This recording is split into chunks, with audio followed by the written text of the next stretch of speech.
Hello again everyone, welcome back. If this is your first time here, consider hitting that subscribe button if you enjoy the videos. Sometimes when playing D&D, certain players and DMs can take things a bit too far, much like what happens in the next 3 D&D Horror Stories. A quick content warning is in order, as these next stories contain themes of assault of a sexual nature and homophobia. With that warning out of the way, let's get right into the stories.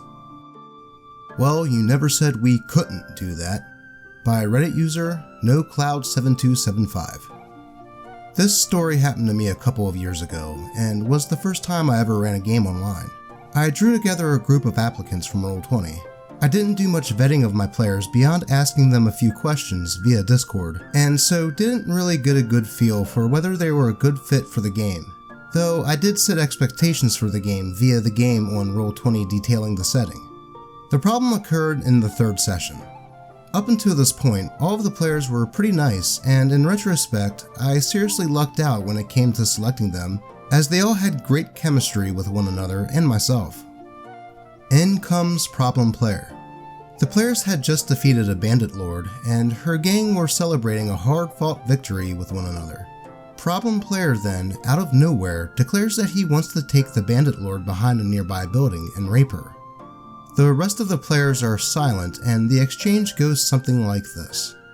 Problem Player: I want to take her behind the shack and have my way with her as punishment for her crimes. Me: what? No, what the fuck are you doing? Problem Player: well, you never said we couldn't do that. Me: because it's fucking obvious. What, do you need to be told to wipe your own ass too? Cue the player freaking out and telling me that I'm a bad DM for not letting him play his character and not having the good grace to inform everyone in advance that my game would not be containing sexual violence. Pretty inconsiderate of me to just assume everyone would be okay with that apparently. Anyway, Problem Player leaves and messages me a couple of times complaining before I block him and the rest of the players and I continue the game. He messages me on Roll20 a few weeks later begging me to let him back into the game, saying that he doesn't have a lot of friends, is very socially awkward, and was so excited for the game and refers to the incident as a, quote, mutual miscommunication of expectations. I inform him that he should have known better than to just assume that sexual violence is a given in a game unless said otherwise, and that I was not interested in DMing for him ever again. The campaign went great with the others who supported my decision, and I've learned since then to really vet players much more vigorously and make it clear that I do not condone any sort of sexual violence or gratuitous violence/torture in my games. Again, you would think these are givens, but sadly, it had unironically helped to weed out the people who actually had a problem with me not including these things in the games I've run since. I guess that's just part and parcel of playing with strangers online. You really never know if they're well-adjusted people or not. Told I was being too serious for not wanting to participate in sexual assault, by Reddit user tkelly85. So my lawful good Furbolg druid and a couple of the other PCs go to a nightclub to find out information that will help with our fetch quest. While at the club, we were all propositioned for, quote, a good time. I declined and enjoyed some tasty milk while the others participated in some debauchery. No big deal, it's what they wanted to do, and it's what this club was known for. I found some good information by just listening and observing and minding my own business. The other player characters came back, and I tell them we can leave because I have found out some really good information. The group harasses me for not wanting to participate in the fun that this club has to offer. They insist on paying one of the NPCs for me so I could also have fun. I decline and tell them that I'm good, and it's not something I'm into. DM has them roll their persuasion against mine. That's weird, I have free will. Luckily, I beat them with a nat 20. They say they want one more drink, and to see if they can also listen and pick up things as well from the people here. I agree to stay for a little while longer and drink my milk. The other player characters go to the bar and grab drinks and also pay off one of the ladies and tell her, quote, that big guy over there is super nervous. Here's a payment for a good time. Give him like 10 minutes and he'll be ready. I'm fuming at this point and told everyone at the table that this is dumb. They are all laughing. The party comes back to the table with drinks, and the rogue rolls to spike my drink with a mild sedative he acquired from a creature earlier that day. Rolls nat 20 on sleight of hand, and I roll extremely low, so I don't see him slip me anything. I am super protesting this, as I know where this is going and super don't want to participate in anything like this. I tell the DM I am very uncomfortable with having sexual assault in our game, and I threaten to leave the table. Everyone keeps laughing, and my DM doesn't see anything wrong because it's just a game. I grit my teeth and, quote, roleplay through this. Everything you expect to happen happened. I failed a constitution save, and my lawful good druid was led upstairs, and the deed was done. My character was sexually assaulted, and everyone thought it was funny because it was LOL, just a game. This happened last year, and it still makes me mad my DM went along with this, and that I didn't protest more. This is my horror story. Edit.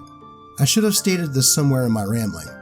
He's a good person, the DM, and a really nice guy, but he has Asperger's and has a habit of falling in line with groupthink. He's still my DM, but the guy, Barbarian, who thought of the idea is no longer in our group for the new campaign, luckily. I made it abundantly clear that our future games that I am in will not have sexual assault in it. I also made it clear that after that session that I was not okay with that bullshit, and if they tried to do anything like that again, I am quitting our campaign.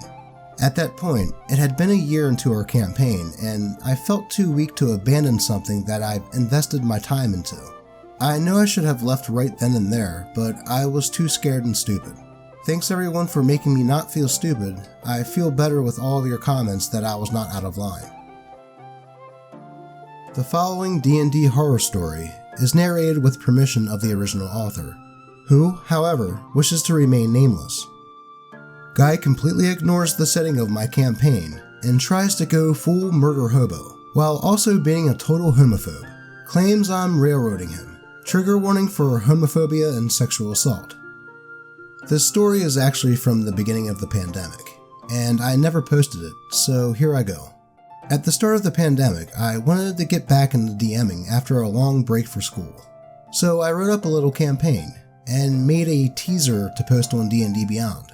Essentially, the world was post-war, and the players were ambassadors, each representing a different country on my map, who were meant to go around negotiating treaties, while also trying to rally everyone against a common evil. I wrote about my setting and what was needed from the players, but it was pretty simple. Your character is an ambassador. How does they get there, why do they want to help, etc. Within the day, I'd gotten a little party who were all very excited to start. A few days after, we did our session 0 to discuss characters as we got to know each other. Things are going well, everybody's having fun talking about their potential character concepts.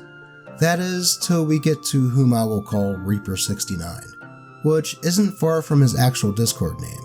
So when I ask him what his character concept is, he tells me, quote, "So I'm the boss of the biggest criminal empire in your world. Everybody fears me."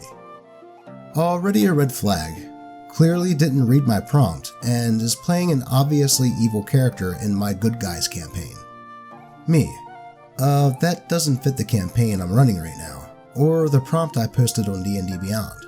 There wouldn't be any reason you'd be with the rest of the party if you're a criminal. You're gonna have to change that. Reaper69. I didn't really read the prompt yet. I already had a character concept in mind that I really wanted to try. Me. Okay, well, that's fine, but that doesn't really fit this campaign.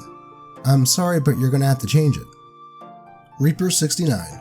Dude, are you kidding me? Stop railroading me. This is the character I want to play and you're clearly discriminating against me. Fine, my character is still the same, but he murdered the previous ambassador and took his place. He's trying to explore the world. With this, I reluctantly accepted this character, but was still very worried about it. In hindsight, that's stupid of me. I was probably too D&D starved to care much though. First session. The players arrive at a Ba Sing Se type city which has been torn by war and is now ruled by an autocratic ruler. They've been sent there to try negotiating post-war terms with them, while also convincing them to fight with the rest of the world against the BBEG. On the trip there, 2 of the players, both girls, make it very obvious that their characters are flirting with each other. Reaper69, seeing this, also starts flirting with the both of them, lesbians, who show clear disinterest and basically tell him to fuck off. To which he says something along the lines of, quote, "What the fuck? Why can they flirt with each other but I can't flirt with them?" He continues to whine about being discriminated against and how, quote, "the gays hate straight people till I mute him, and tell him I'll kick him out if he doesn't shut up." I should have before this, honestly.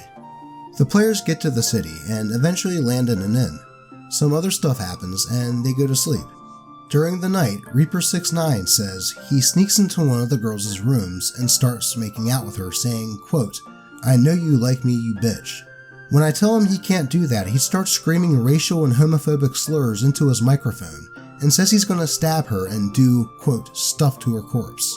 This man was in his 30s. Obviously, I banned him from my server, and he spams the F slur in all of our Discords and D&D Beyond messages. I apologize to the rest of the group, and we keep playing. We've continued playing since then, and finished the campaign. We're all really close friends, and laugh about this guy all the time, even though it was a really shitty experience. I definitely could have handled it better, and should have kicked him out way sooner.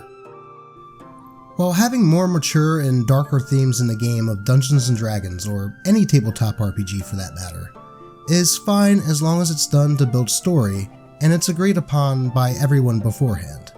Though it would be a big note from me. To bring these themes into a game out of nowhere as a player or a DM is never okay, especially if it's done to a player's character in spite. This can affect someone negatively that may have had these experiences in real life, so if there's anything anyone can take away from these stories is to never do that. Also in regards to the one player that claimed that he was being discriminated against because, quote, "the gays hate straight people." No, we just hate people like you. Seriously, how the hell do people like this still exist?